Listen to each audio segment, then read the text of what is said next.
Humigpit ang kapit ni Astrid sa kanyang tungkod, bawat tapik nito sa malamig na sahig ng koridor ng charity ward ng BRF. Mabini Hospital ay tila dagundong sa kanyang dibdib. Dalawa lang ang pagpipilian niya, ang pirmahan ang kasunduang magbibigay buhay sa isang estranghero, o ang tuluyang paglunok sa kanya ng kadilimang unti-unti nang gumagapang sa kanyang mga mata. Ang pangatlong pagpipilian, ang manatiling bulag at sawi, ay matagal na niyang isinantabi. Hindi pwede. Paano na si Nanay Chona? Sino ang mag-aalaga dito kung kapwa na sila walang silbi? Heartbeat, dumadagundong. Hindi, tibok pala iyon ng sarili niyang puso, nagbabadyang kumawala sa kanyang dibdib. Ang amoy ng lisol at gamot, ang halinghing ng mga pasyente sa di kalayuan, ang kaluskos ng mga paa ng nurse na nagmamadali, lahat ay tila mga pako na lalong bumabaon sa kanyang pangamba. Astrid Paredes? Isang boses mula sa likuran niya ang pumutol sa kanyang pagmumuni-muni. Nilingon niya ito, pilit inaaninag ang mukha ng babaeng nakaunipormeng puti. Isang patak ng liwanag mula sa bintana ang tumama sa badge nito, ngunit tanging kislap lang ang kanyang nakita, hindi ang pangalan. Sumunod po kayo sa akin. Hinihintay na kayo ni Doña Ursula. Kinapa ni Astrid ang pader para sa dagdag na suporta. Bawat hakbang ay isang pakikipaglaban sa sariling mga tuhod na gustong bumigay. Ang liwanag. Iyon ang ipinangako. Liwanag kapalit ng ano nga ba? Hindi niya gustong isipin. Masyadong mabigat. Ang mahalaga, may pag-asa. Isang sinag ng pag-asa sa mundong ilang buwan na niyang nakikitang parang pinahira ng makapal na alikabok o tinitingnan sa likod ng basang salamin. Dinala siya ng nurse sa isang silid sa dulo ng pasilyo, malayo sa ingay ng karaniwang ward. Pagbukas ng pinto, bumungad sa kanya ang lamig ng aircon at ang masangsang ngunit mamahaling pabango. Ibang-iba sa amoy ng buong ospital. Nakaupo sa isang malaking silyang yari sa naara, sa likod ng isang makintab na mesa, ang isang babaeng balot ng alahas at otoridad, si Doña Ursula Valderrama. Ang buhok nitong kulay pilak ay perpektong nakapusod, at ang mga mata, kahit medyo natatakpan ng mamahaling salamin, ay tila kayang tumagos hanggang sa kaluluwa. Sa tabi nito ay isang abogadong mukhang masungit, hawak ang isang folder na tila naglalaman ng kanyang kapalaran. Maupo ka, Hija, utos ni Doña Ursula, ang boses ay kalmado ngunit may bigat na hindi maitatanggi. Hindi iyon pakiusap kundi isang direktiba. Umupo si Astrid sa silyang itinuro ng nurse, naramdaman niya ang lambot ng literete. Malayong-malayo sa matitigas na bangko sa labas. Alam mo na siguro kung bakit ka naririto. Tumango lang si Astrid, hindi makapagsalita. Ang lalamunan niya ituyong-tuyo. Inilahad ng abogado ang isang dokumento sa mesa, itinulak ito papalapit sa kanya. Kontrata. Ang salitang iyon ay tila nagningas sa hangin.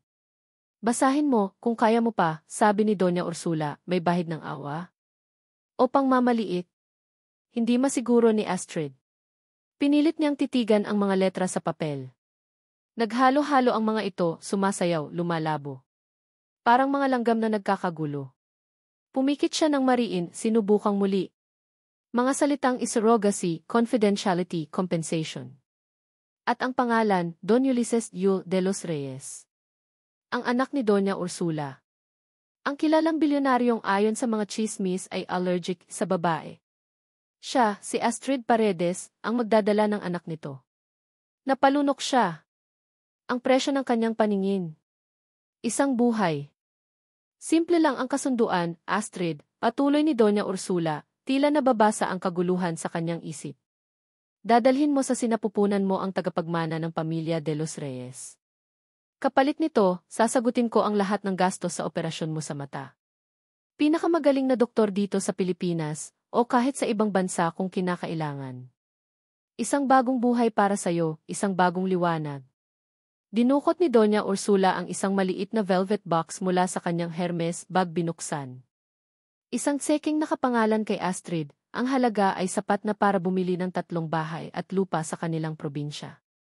Ngunit hindi iyon ang habol ni Astrid. Ang liwanag. Ang makitang muli ng malinaw ang mukha ng kanyang ina, ang kulay ng mga bulaklak sa kanilang munting hardin, ang paglubog ng araw.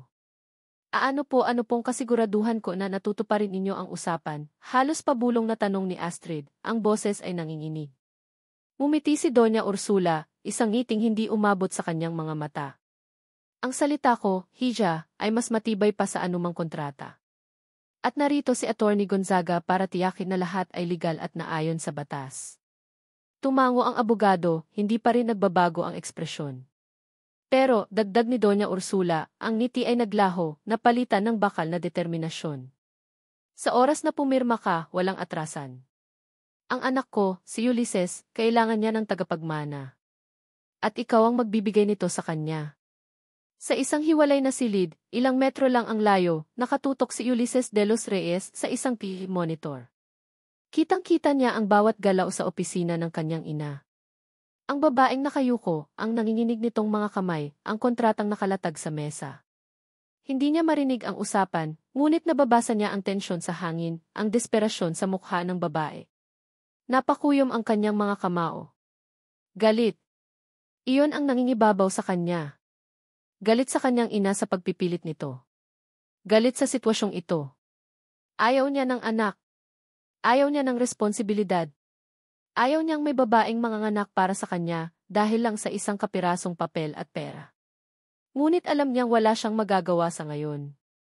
Ang kanyang ina, kapag may gusto, ay gagawin ang lahat. At ngayon, ang gusto nito ay isang apo. Isang tagapagmana. Isang de los Reyes. Kahit palabag sa kanyang kalooban. Nagsikip ang kanyang panga, ang mga ugat sa sentido ay tila puputok. Ibinalik ni Astrid ang tingin sa kontrata. Ang mga salita ay nanatiling malabo, ngunit ang bigat nito ay malinaw na malinaw. Ito na. Ang huling baraha. Ipinikit niya ang kanyang mga mata, humugot ng malalim na hininga. Sa dilim ng kanyang talukap, nakita niya ang sarili, naglalakad sa kanilang lumang bahay, natatapilok, nababangga. Nakita niya ang lungkot sa mga mata ni Aling Chona sa tuwing inaakay siya. Ayaw na niya. Ayaw na niyang maging pabigat. Gusto niyang makakita muli. Gusto niyang mabuhay ng normal. Hisa, wala tayong buong araw, paalala ni Doña Ursula, ang tinig ay medyo tumaas na. May kinuha itong ballpen na ginto mula sa ibabaw ng mesa at iniabot kay Astrid. Naramdaman ni Astrid ang lamig ng metal sa kanyang palad. Nanginginig pa rin ang kanyang kamay. Dahan-dahan niyang itinapat ang dulo ng ballpen sa ibabaw ng papel, sa espasyong may nakalimbag na signature over printed name. Isang patak ng pawis ang tumulo mula sa kanyang noo, bumagsak sa kontrata, bahagyang nagpabasa sa tinta. Ito na. Tandaan mo, bulong ni Doña Ursula, ang boses ay malapit sa kanyang tenga, malamig at mapagbanta. Walang atrasan, Hija. Liwanag mo kapalit ng tagapagmana ko. Sa huling lakas ng loob, idiniin ni Astrid ang ballpen sa papel. Habang ginuguhit niya ang kanyang pangalan, ang tanging pangalang pag-aari niya, naramdaman niya ang unti-unting pagbigat ng kanyang dibdib, parang may batong ipinatong doon. Nang matapos siya, kasabay ng pag-angat niya ng ballpen. Click! Biglang namatay ang lahat ng ilaw sa silid. Heartbeat cells, mabilis at malakas.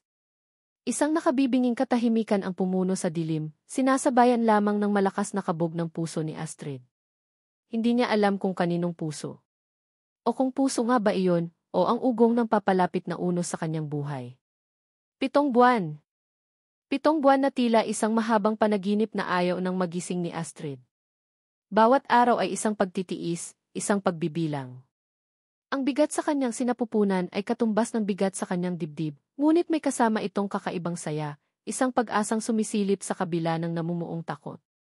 Ang kanyang paningin, tuluyan ng naging mga anino at kislap na lang, pero ang pintig ng dalawang maliliit na puso sa loob niya ay sapat ng liwanag. Ngayon, narito siya sa isang malapalasyong silid sa Isla de Clara Medical Center. Pribadong suite, sabi nila. Ang lambot ng kama, ang samyo ng mamahaling bulaklak sa florera, ang tahimik na pag-aasikaso ng mga nurse na nakaunipormeng kulay pastel, lahat ay sumisigaw ng yaman at kapangyarihan. Malayong malayo sa charity ward ng BRF. Mabini Hospital kung saan nagsimula ang lahat. Katabi niya si Aling Chona, ang mga kamay nitong magaspang sa pagtatrabaho ay mahigpit na nakahawak sa kanya, nagbibigay ng init at lakas. Slow motion sound of heartbeat monitor, muffled sounds of medical staff. Ang sakit. Umaalon, dumadagsa, parang gustong pumunit sa kanyang katawan. Humihigpit ang kapit ni Astrid sa bakal na railings ng kama, bawat hibla ng kanyang kalamnan ay naninikit. Kaya mo yan, anak, kaya mo yan, paulit-ulit na bulong ni Aling Chona, ang tinig ay basag, pinipigilan ang sariling mga luha. Nararamdaman ni Astrid ang bawat pagkirot, ngunit mas matindi pa rito ang pagkirot ng pangamba sa kung anong mangyayari pagkatapos. Ang epidural ay bahagyang nagpamanhid sa kanyang ibabang katawan, ngunit ang bigat ng sitwasyon ay hindi kayang tanggalin ng anumang gamot. Isa pa, Ma'am Astrid. Malapit na, sigaw ng doktor, ang boses ay tila nanggagaling sa malayong lugar. Sa gitna ng pagod at sakit, itinodo niya ang huling lakas. Isang malakas na pag-iri at pagkatapos ay isang iyak. Isang manipis, malakas na iyak ng sanggol. First baby si Riffy, sinundan agad ng isa pa. Second baby si Riffy, kambal nga. Dalawang biyaya. O dalawang kirot. Babae ang panganay, lalaki ang bunso, masayang anunsyo ng isang nurse. Hindi na halos makita ni Astrid ang mga sanggol, tanging malabong hugis lang ang kanyang naaaninag. Ngunit ang kanilang iyak, ang dalawang magkaibang tono ng buhay na nagmula sa kanya, ay malinaw na malinaw sa kanyang pandinig. Isang himala. Isang milagrong may napakabigat na kapalit. Dahan-dahang inilapit ng isang nurse ang isang sanggol sa kanyang dibdib. Kinapa niya ito, malambot na balat, maliliit na daliri. Si Asha po, ma'am, sabi ng nurse. Si Asha. Ang kanyang munting liwanag. Hinagkan niya ito, naramdaman ang init ng munting katawan. Ngunit nasaan ang isa pa? Bago pa man niya maibuwal ang tanong, naramdaman niya ang paggalaw sa silid. Mga yabag na mabibigat, pormal. Pumasok ang dalawang lalaking nakabarong, mga tauhan ni Doña Ursula. Walang emosyon sa kanilang mga mukha. Sa likod nila, ang abogado, si Attorney Gonzaga, may hawak na mga dokumento. Ang puso ni Astrid ay biglang kumabog ng malakas, hindi na dahil sa panganganak, kundi sa purong takot. Oras na, Astrid, sabi ni Attorney Gonzaga, ang boses ay kasing lamig ng bakal. Ayon sa kasunduan. Sandali-sandali lang po. Pakiusap ni Astrid, nanginginig ang boses, pilit bumabangon kahit nanghihina pa. Ang anak ko ang isa pa si. Ang tagapagmana, si Asher, ay kukunin na namin, diretsong sabi ng isa sa mga lalaki, lumapit sa inkubator kung saan panandali ang inilagay ang sanggol na lalaki. Si Asher. Ang pangalang hindi man lang niya nagawang ibulong. Sound of a sterile clamp, a soft snip, umbilical cord being cut, nakita ni Astrid, o sa halip ay naramdaman niya, ang paggalaw ng nurse. May maliit na ribbon na kulay azul at rosas, ang isa ay itinali sa pulso ni Asha, ang isa pa ay. Huwag! Pakiusap! Anak ko yan, sigaw ni Astrid, sinusubukang abutin ang sanggol, ngunit pinigilan siya ng malumanay, ngunit matatag na kamay ng nurse. Si Aling Chona ay humagulgol na, nakaluhod sa tabi ng kama, walang magawa. Ginagawa lang namin ang napag-usapan, Jinghes Paredes, sabi ng abogado. Narito ang final settlement. At ang kasulatan ng pagtalikod mo sa anumang karapatan sa batang lalaki. Parang pinipiga ang puso ni Astrid. Ang kanyang paningin na halos wala na ay lalo pang napuno ng mga luha. Ang mga iyak ng dalawang sanggol ay nagsanib, umalingaw sa mamahaling silid, ang iyak ni Asha na nasa kanyang mga bisig, at ang iyak ni Asher na unti-unti nang inilalayo sa kanya. Isang iyak ng pagkalito, isang iyak ng paghahanap. Mabilis ang mga pangyayari. Dinala palabas ng silid si Asher, balot sa mamahaling lampin. Narinig ni Astrid ang papalakas na ugong mula sa labas. Helicopter blades wearing, getting louder than fading, isang helicopter. Ang yaman ng mga Valderrama, handang kunin ang lahat, kahit pa ang kapiraso ng kanyang puso. Sa kabilang panig ng silid, lingid sa kaalaman ni Astrid, may isang one-way mirror. Sa likod nito, nakatayo si Ulysses de los Reyes. Narinig niya ang lahat. Ang iyak ng mga sanggol. Ang desperadong sigaw ng babaeng hindi niya kilala pero nagdala ng kanyang mga anak. Nakita niya ang eksena, ang kanyang ina, sa pamamagitan ng mga tauhan nito, na parang kumukuha lang ng isang importanteng produkto. Ang responsibilidad. Ang pagiging ama. Napakuyom muli ang kanyang mga kamao.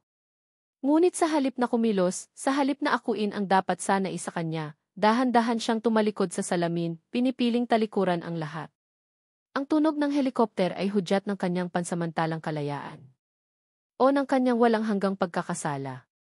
Naiwan si Astrid sa silid, yakap-yakap si Asha, habang si Aling Chona ay patuloy sa pag-iyak. Ang saya ng pagkasilang ay napalitan ng matinding kirot ng pagkawala.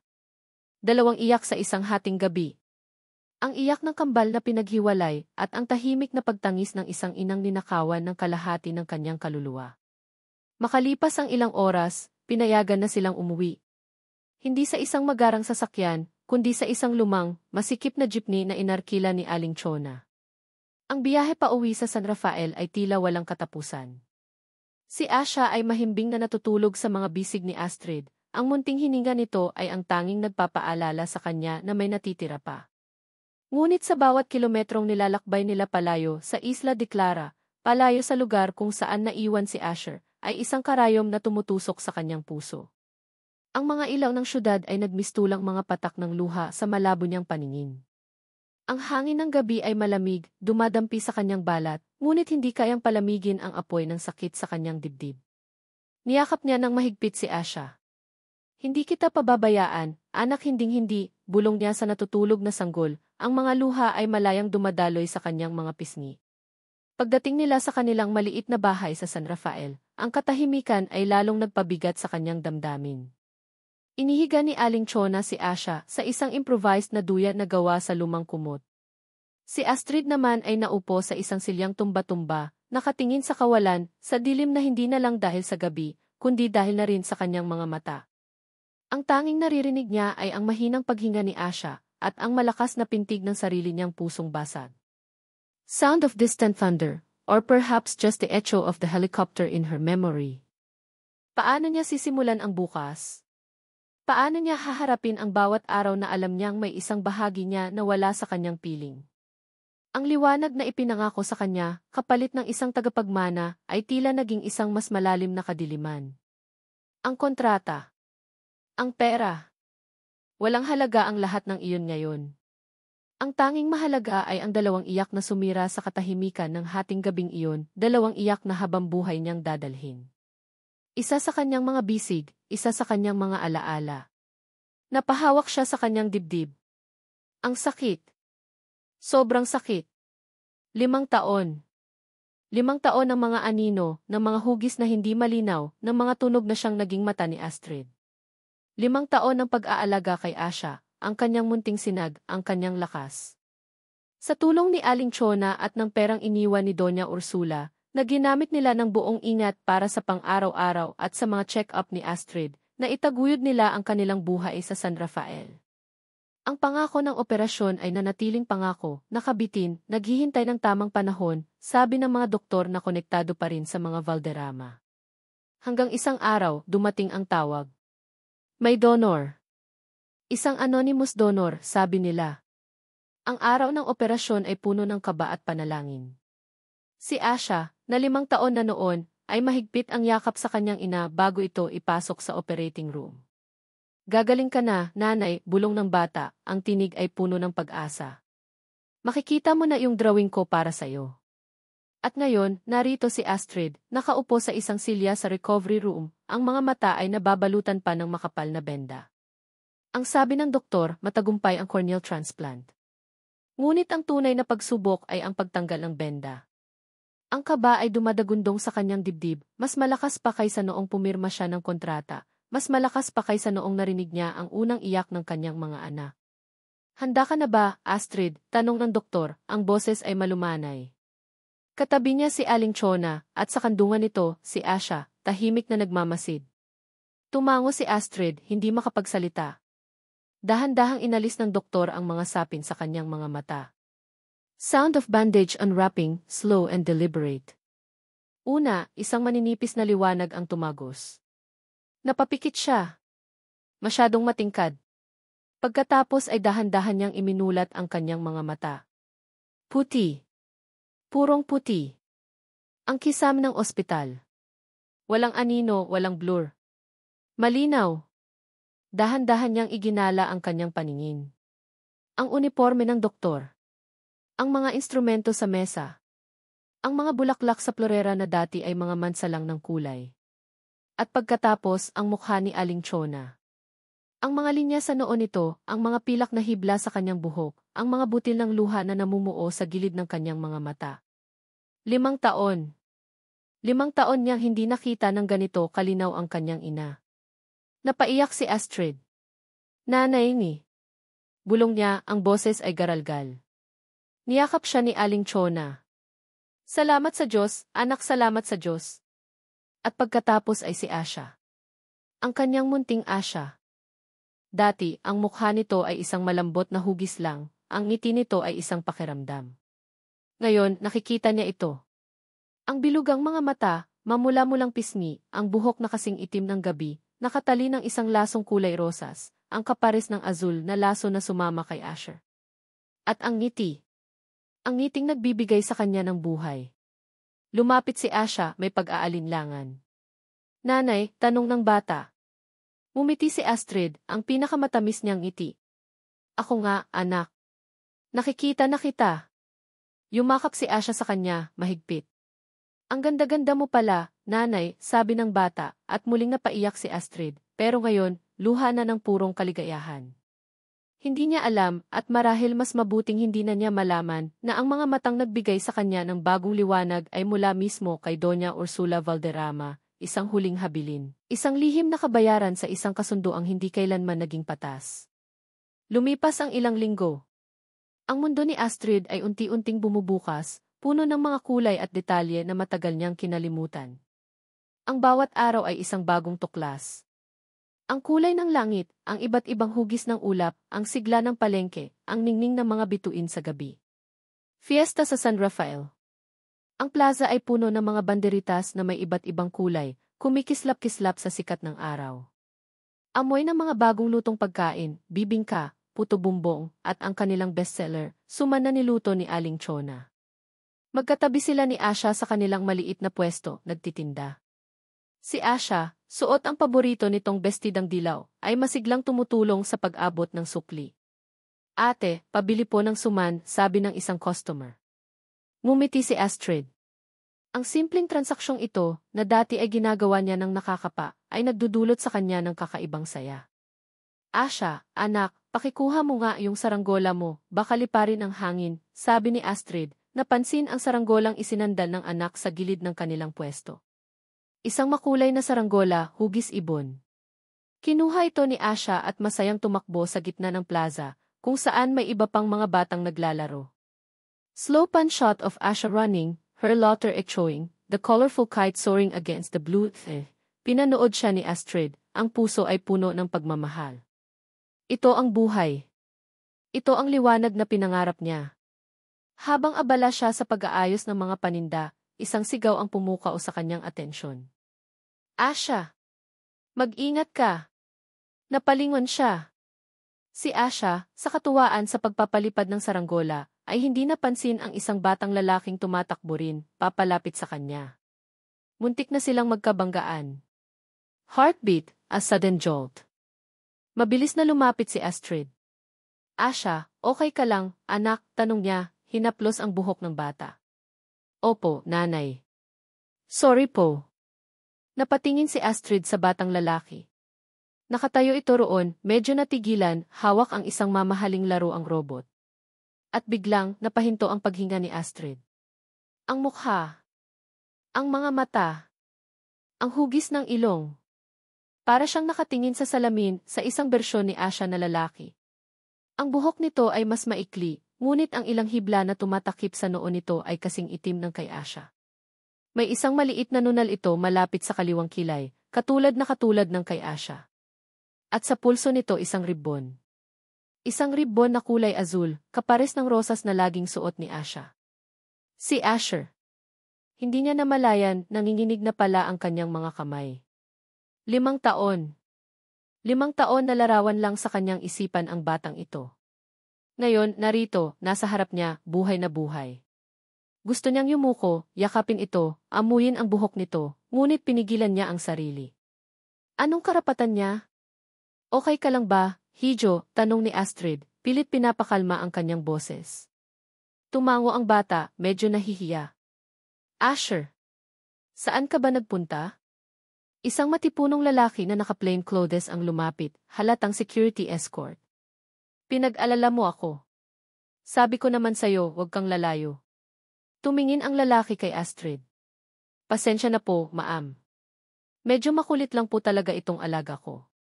Ayos lang po, sagot ni Astrid, pilit ngumingiti. Nagkatuwaan lang po ang mga bata. Asher, halika na. Baka hinahanap na tayo ni Sir Yul, sabi ng security escort, arahang hinila ang bata. Sir Yul. Ulysses de los Reyes. Ang ama. Ang ama ng kanyang mga anak. Napatingin si Astrid sa dalawang bata. Si Asha at si Asher magkatabi, nagkatinginan. May kakaibang koneksyon, isang hindi maipaliwanag na pagkilala sa kanilang mga mata. Para silang dalawang magnet na naghahanap ng kapares. Si Asha ay ngumiti sa batang lalaki. Si Asher, sa kabila ng pagiging seryoso ng mukha, ay bahagyang umiti rin pabalik. Isang ngiting nagparamdam kay Astrid ng matinding kilig, kasabay ng isang matinding kirot sa puso. Ang tikambal na hindi niya nakilala, na hindi niya nayakap ng sabay. Hinawakan ng security escort ang kamay ni Asher at nagsimula na silang maglakad palayo. Nilingon pa ni Asher si Asha bago tuluyang mawala sa dami ng tao. Naiwan si Astrid, nakatayo roon, ang mga mata ay nakatutok sa direksyong pinuntahan nila. Ang saya ng bagong liwanag ay biglang nabahira ng lungkot ng nakaraan.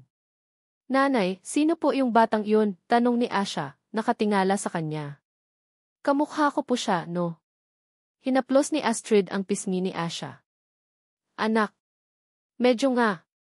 Hindi niya masabi ang totoo. Hindi pa. Paano niya ipapaliwanag ang isang bagay na kahit siya mismo ay hirap unawain? Muling tumingala si Astrid sa makulay na fiesta. Ang mga ilaw. Ang mga tunog. Ang mga ngiti. Ang mundo niya ay bumukas na nga. Ngunit sa pagbukas nito, kasama ring bumukas ang isang pinto, patungo sa isang nakaraang akala niya ay naisara na. Ang pag-asang dala ng bagong paningin ay may kasamang anino ng isang lihim na pilit niyang itinatago, isang lihim na ngayon ay tila nagbabadya ng mabunyag. Ang ribbon. Ang azul at rosas na ribbon. Mga simbolo ng dalawang buhay na nagmula sa kanya, pinaghiwalay ng tadhana at ng isang kontrata. Napahawak siya sa kanyang dibdib. Ang kilig ng muling pagkikita, kahit palihim, ay napalitan ng isang pamilyar na kirot. Isang kirot na nagsasabing hindi pa tapos ang lahat. Nagsisimula pa lang. Sinundan mo ba sila, Marco? Tanong ni Ulysses de los Reyes. Ang boses ay mariin at walang bakas ng anumang emosyon, habang nakatanaw sa malawak na bintana ng kanyang opisina sa pinakatuktok ng De Los Reyes Tower. Ang tanawin ng buong syudad ay tila laruan lamang mula sa kanyang kinalalagyan. Ngunit ang isip niya ay wala roon, kundi nasa ulat ng kanyang pinagkakatiwalaang bodyguard, si Marco, tungkol sa babae at sa batang babaeng kamukhang-kamukha ni Asher. Opo, Sir Yul. Hanggang sa San Rafael po. Nagtitinda po sila ng kakanin sa plaza. Astrid Paredes daw po ang pangalan ng babae, at Asha naman po yung bata, sagot ni Marco, nakatayo ng tuwid ilang hakbang mula sa mesa ni Yul. Astrid Paredes. Ang pangalang iyon ay umalinggaw sa isip ni Yul. Pamilyar. Saan niya nga ba iyon narinig? Sinubukan niyang alalahanin, ngunit tila mailap ang alaala. Ang mahalaga, ang batang si Asha. Imposibleng magkamali ang kanyang mga mata. Kamukha ni Asher. Ang mga mata, ang ilong, kahit ang paraan ng pagngiti na nasilayan niya sa footage mula sa plaza. Maaari kayang hindi imposible. Ang sabi ng kanyang ina, isa lang ang ipinanganak. Isang tagapagmana. Alamin mo ang lahat tungkol sa babaeng yan, Marco. Bawat detalye, utos ni Yul, ang mga mata ay nanatiling nakatutok sa labas, ngunit ang diwa ay nasa misteryosong babae at sa anak nitong tila salamin ni Asher. May kung anong kumukurot sa kanyang dibdib, isang pag-aalala? O pagkamausisa? Hindi niya masabi. Basta't kailangan niyang malaman. Makalipas ang ilang araw, habang abala si Yul sa pagrepaso ng mga papeles, pumasok ang kanyang sekretarya. Sir, dumating na po yung catering service para sa meeting mamayang hapon. Sila na rin po yung nag-cater last time, yung sa San Rafael pa po galing. Masarap daw po kasi yung suman nila. San Rafael. Suman. Biglang nag-flashback sa isip ni Yul ang ulat ni Marco.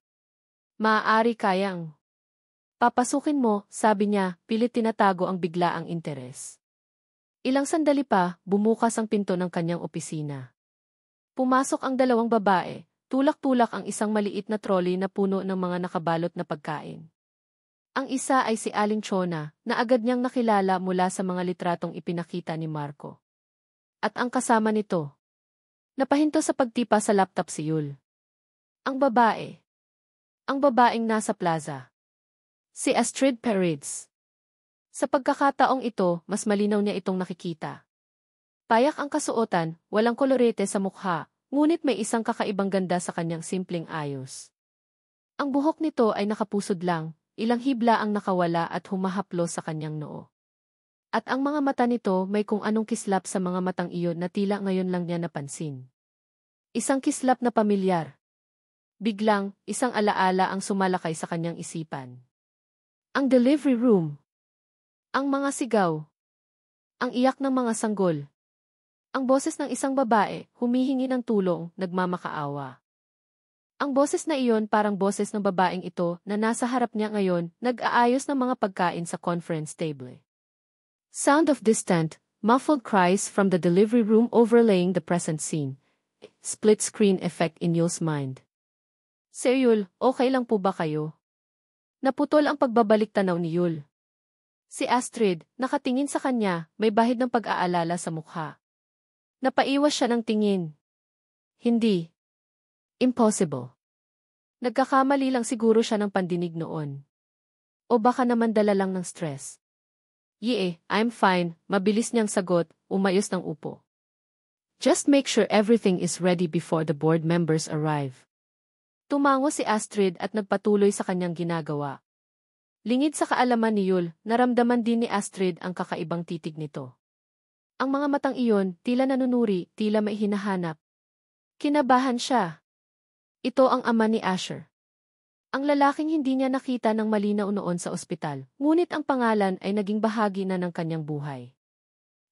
Astrid. Habang nag-aayos ng mga plato at kubyerto si Astrid, pasulyap-sulyap siya kay Ulysses de los Reyes. Ito ang unang pagkakataon na makikita niya ito ng harapan, ng malapitan. Gwapo, hindi maipagkakaila. Matipuno ang pangangatawan, matangos ang ilong, at ang mga matang iyon ay parang kay Asher. Seryoso, tila laging may malalim na iniisip. Ngunit may lungkot din siyang nakikita sa mga iyon, isang lungkot na pamilyar sa kanya. Mukhang masarap yang sumaninyo, Miss Paredes, biglang sabi ng isang lalaki na kadarating lang, nakangiti. Ito si Chef Antonio, ang head chef ng Executive Lounge ng De Los Reyes Tower. Nakilala niya ito noong unang beses silang nag-cater dito. Paborito ko yan, lalo na pag bagong luto. Ngumiti si Astrid. Salamat po, Chef. Tamang-tama lang po ang dating ninyo, kakahango lang po nito kaninang umaga. Talaga? Pwes, mamaya, pagkatapos ng meeting nila, dadaan ako ulit. Sana may matira pa para sa akin, pabirong sabi ni Chef Antonio, kindatan pa siya. Bahagyang namula si Astrid. Sanay siya sa mga papuri tungkol sa kanilang kakanin, ngunit iba ang dating kapag ganito. Sa di kalayuan, hindi na malaya ni Astrid, nakatingin si Yul. Nakakunot ang noo. Hindi niya maintindihan ang sarili. Bakit parang kumukulo ang dugo niya nang makita ang pagngiti ni Astrid sa chef na iyon? Bakit parang may kung anong tumutusok sa kanyang dibdib? Selos? Impossible.